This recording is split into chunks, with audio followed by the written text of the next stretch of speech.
कधीकधी असं वाटतं का, सगळं असूनही आपण खुश नाही आहोत. हसतो, बोलतो, पण आतून काहीतरी मिसिंग आहे. जर तुमच्यासोबतही असं होत असेल, तर हा व्हिडिओ शेवटपर्यंत नक्की बघा.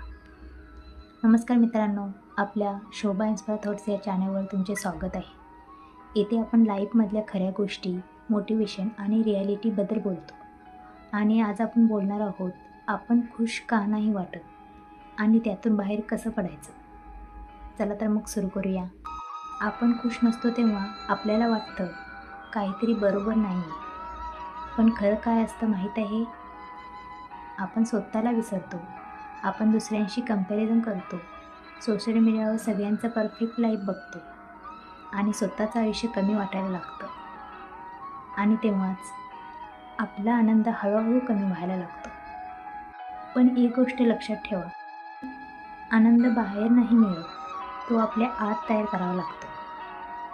जेव्हा तुम्ही स्वतःसाठी थोडा वेळ काढता, जे आहे त्याबद्दल कृतज्ञता ठेवता आणि स्वतःला स्वीकारता, तेव्हा हळूहळू मन शांत व्हायला लागतं.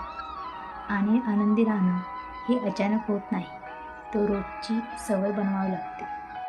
आणि अजून एक महत्त्वाची गोष्ट, सगळेच लोक 24 तास खुश नसतात. ज्यांना तुम्ही हॅपी बघता ना, ते पण स्ट्रगल करत असतात. फरक फक्त एवढाच असतो, ते हार मानत नाही आणि स्वतःला पुन्हा उभं करतात. जर तुम्हाला अशा रिअल लाईफ गोष्टी ऐकायला आवडत असतील, तर चॅनल सबस्क्राईब करायला विसरू नका. म्हणूनच पुढच्या वेळेस जेव्हा तुम्हाला वाटेल की मी खुश नाही, तेव्हा थांबा, स्वतःशी बोला आणि स्वतःला आठवा, तुम्ही स्वतःसाठी पुरेसे आहात.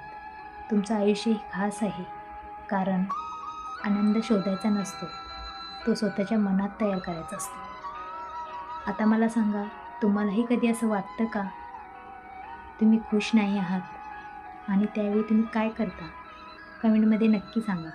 तुमचा अनुभव पण शेअर करा. मी तुमच्या प्रत्येक कमेंटला मनापासून रिप्लाय देणार आहे. धन्यवाद.